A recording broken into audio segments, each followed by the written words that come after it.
Eh bien bonjour, je suis Frédéric Boran et dans le cadre de mon cours UML, je vais vous présenter aujourd'hui le diagramme d'état-transition. Alors le diagramme d'état-transition, je vous rappelle que c'est un diagramme de comportement. On a déjà vu les use cases, le diagramme d'activité, donc maintenant on va attaquer ce diagramme-là. L'avantage l'objet du diagramme d'état-transition, c'est de présenter les différents états que prend un objet au cours du temps. On verra plusieurs concepts, la notion d'état, la notion de transition et la notion d'événement. En fait, on va partir d'une classe et on va représenter dans un rectangle à coin arrondi les différents états que peut prendre un objet, une instance de la classe fenêtre. Typiquement, ici vous avez un booléen qui indique si la fenêtre est visible ou pas. Donc on aura un état pour une instance de la fenêtre qui est affichée. Par exemple, c'est en fait le booléen est true.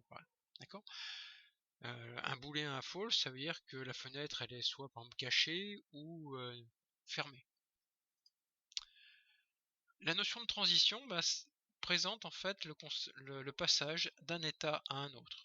La représentation est simple, c'est une flèche orientée de l'état source vers l'état cible. On peut éventuellement nommer l'événement qui a provoqué le passage d'un état à un autre. Donc un événement, c'est un fait externe qui provoque un changement d'état d'une instance. Il s'écrit comme ça, donc vous voyez que là j'ai mis, dans mon exemple tout à l'heure, j'ai mis que l'événement. On peut mettre entre crochets la condition. Typiquement, pour une classe employée, on va passer de l'état recruté à l'état en activité par l'événement prise de fonction, c'est-à-dire avec une date d'embauche échue, c'est-à-dire que la date d'embauche réelle est arrivée.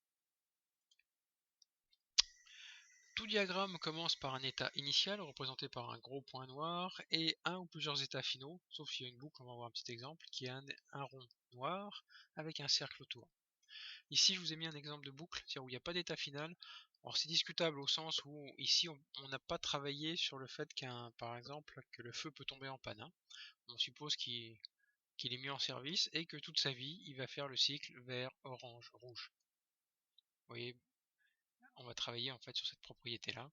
Bon, il n'y a pas grand-chose à en dire, c'est relativement facile. Ce qui est un peu plus intéressant, c'est la notion d'action et d'activité. Alors, l'action, c'est une opération instantanée associée à l'état d'un objet ou éventuellement une transition. Il y a trois préfixes, entry, exit et éventuellement le nom de l'event si vous travaillez sur l'action liée à un événement. Une activité, elle, est toujours présentée avec le préfixe do anti-slash, c'est uniquement lié à un état d'un objet. Donc ça peut paraître obscur, donc petit exemple avec une instance d'employé qui est à l'état embauché.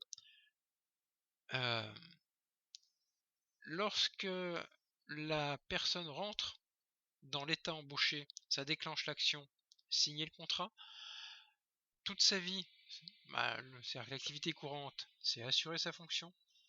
Et en sortie de l'état, il y aura l'action rompre son contrat. On peut rester dans l'état embauché avec une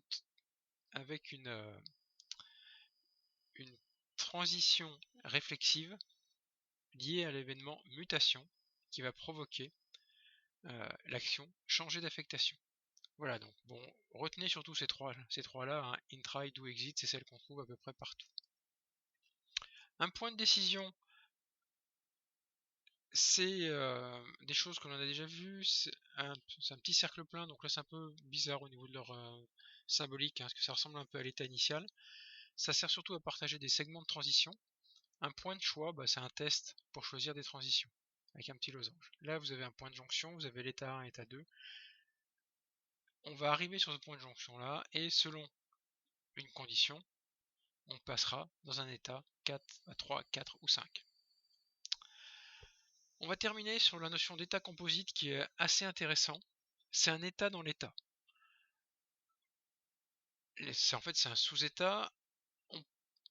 On peut représenter également un état historique. Ça aussi, c'est intéressant. Vous allez voir l'exemple qui vous suit va tout éclairer ça. Donc, c'est un H cerclé. L'idée, alors ça c'est une phrase un peu compliquée, hein, j'arrive pas à la tourner autrement. Une transition ayant pour cible l'état historique est équivalente à une transition ayant pour cible le dernier état visité dans la région contenant le hash. Alors, on va travailler sur l'exemple, c'est beaucoup plus facile. C'est toujours ma fenêtre. La fenêtre, elle est créée. Et lorsqu'elle est créée, elle a deux états possibles, ouverte ou réduite. Quand elle est ouverte, elle a deux sous-états possibles, normal ou agrandi. Donc normal, c'est comme vous l'ouvrez standard, vous pouvez l'agrandir. Vous allez réduire, vous allez pouvoir minimiser cette fenêtre, qu'elle soit dans son état normal ou agrandi, elle va passer à l'état réduite. Et quand vous allez restaurer l'état, le problème c'est que vous ne savez pas si vous allez repasser dans normal ou agrandi. Vous allez simplement repasser dans le sous-état ouverte et elle reprendra à ce moment-là sa taille qu'elle avait quand elle était ouverte, à savoir sa taille normale ou sa taille agrandie. Donc vous voyez, c'est une représentation assez complexe. On a aussi deux états initiaux, bon c'est plus un effet de style qu'autre chose, hein. Tout simplement parce que ici quand elle est créée, bah, elle va s'ouvrir. Donc c'est un sous-départ. Si vous... Voilà, mais retenez la notion, cette notion-là où ici vous avez trois sous-états. Ça c'est plutôt intéressant. Dernier point, et pas des moindres, la notion de concurrence. C'est-à-dire qu'un objet peut être simultanément dans plusieurs états. On aura deux types de transitions que l'on a déjà vu dans le diagramme d'activité, la conjonction et la disjonction. Donc fork et join, hein, si vous regardez la vidéo sur le diagramme d'activité, vous allez retrouver exactement la même chose. On va terminer donc ce cours par ce symbole-là. Donc vous avez un état setup, une disjonction. L'état, vous avez une région ici, une concurrence qui est représentée par des pointillés. Donc deux états concurrents, A1, B1, A2, B2. Et après, de nouveau une conjonction pour revenir sur l'état cleanup. Voilà, donc ça après c'est des cas un peu plus compliqués, hein, les exemples sont plus difficiles à trouver. On est plus dans des systèmes un peu complexes, mais retenez qu'on retrouve le fork et le join que l'on a déjà vu sur le diagramme d'activité. Voilà, je vous remercie.